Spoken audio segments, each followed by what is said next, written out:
Hello guys, स्वागत है आपका आपके यूट्यूब चैनल इस यूपीएससी में। आज हम बिहार का परिचय देखेंगे जो कि हमारे बिहार के एग्ज़ाम के पॉइंट ऑफ व्यू से बहुत ही इम्पोर्टेंट है। बीपीएससी में इससे 1 से 2 क्वेश्चन पूछे जाते हैं। तो चलिए हम बिहार का परिचय शुरू करते हैं। आप एक पेन और एक कॉपी लेके बैठिएगा ताकि आपको कोई अगर पॉइंट अगर आपको ना याद हो रहा हो या आपको कोई डिफ़िकल्ट लगे तो आप नोट कर लीजिए। नोट करके आप उसको रिवीजन पे, ताकि आप उसको याद हो जाए। तो जैसे कि स्टार्ट करते हैं। जैसे बिहार का परिचय, तो 22 मार्च को बिहार दिवस मनाया जाता है। ठीक है दोस्त, बिहार की स्थापना जो है 22 मार्च को हुई थी, इसलिए 22 मार्च को बिहार दिवस मनाया जाता है।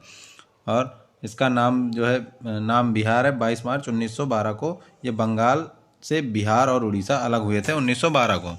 और 1 अप्रैल 1936 को उड़ीसा अलग हुआ था। 15 नवंबर 2000 को झारखंड अलग हुआ था बिहार से। कुल क्षेत्रफल इसका जो है 94,163 वर्ग किलोमीटर है। क्षेत्रफल प्रतिशत 2.86% है। अब हम मैप के ज़रिए जो है वो थोड़ा बिहार के बारे में जानकारी लेंगे, ताकि मैप से हमें जल्दी याद हो जाता है। तो चलिए देखते हैं कि मैप से कैसे याद करने का ट्रिक है। जैसे सबसे छोटा ज़िला क्षेत्रफल की दृष्टि से वो शिवहर है, और सर्वाधिक जनसंख्या घनत्व भी शिवहर ही है, 1880। उसके बाद आ जाए सबसे बड़ा जिला क्षेत्रफल में, वो पश्चिमी चंपारण है। पश्चिम चंपारण सबसे बड़ा जिला है क्षेत्रफल में। और उसके बाद न्यूनतम जनसंख्या घनत्व है वो कैमूर है, उसमें 448 है, वो न्यूनतम जनसंख्या घनत्व है। सबसे अधिक अनुसूचित जाति जो है वो गया में निवास करती है, 30.4%। सबसे कम जनसंख्या वो शेखपुर में है, और न्यूनतम लिंगानुपात मुंगेर में है। तो इसको आप याद रखिएगा। और उसके बाद न्यूनतम महिला साक्षरता 41.7%, ये सहरसा में है। इसको याद रखिएगा गाइस। अगर इसमें जो ना आपको याद हो रहा हो वो आप पॉइंट नोट कर सकते हैं। दूसरे में आते हैं, दूसरे मैप में।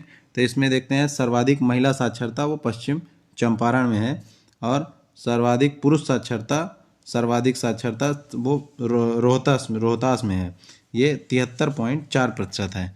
और उसके बाद सर्वाधिक दशकीय वृद्धि जो है वो मधेपुरा है, 31.1%। सबसे कम साक्षरता यानी न्यूनतम पुरुष साक्षरता 59.4%, ये पूर्णिया में है। सबसे कम वर्षा जो होती है वो औरंगाबाद में होती है।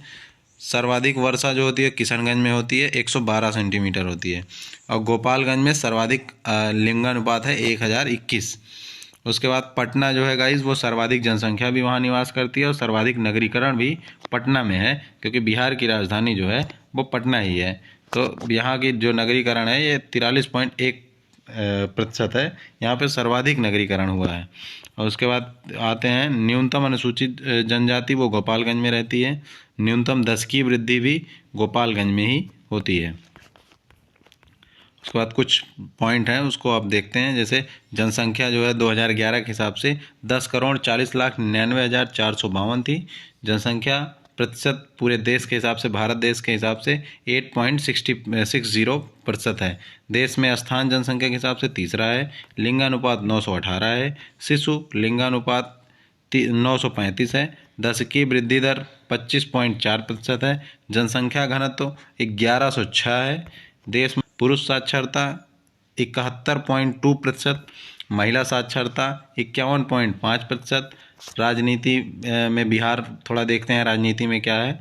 लोकसभा में 40 सीटें हैं, राज्यसभा में 16 सीटें हैं, विधानसभा में 243 सीटें हैं, विधान परिषद में 75 सीटें हैं, और ये द्विसदनात्मक व्यवस्था यहाँ पर चलती है। तो गाइज़, ये बिहार के बारे में कुछ बेसिक्स हैं जिसकी जानकारी आपको होनी चाहिए, जो कि हमारे बीपीएससी और वहाँ के बिहार दरोगा या कोई भी वनडे एग्ज़ाम हो गया उसके लिए इम्पॉर्टेंट रहता है। 1 से 2 क्वेश्चन उसमें पूछे जाते हैं। तो आप इसको 1 से 2 बार रिपीट करके, आप जो पॉइंट ना याद हो रहा हो उसको आप नोट करके आप उसको रिवीजन पर रखिए, ताकि आपको वो याद हो जाए।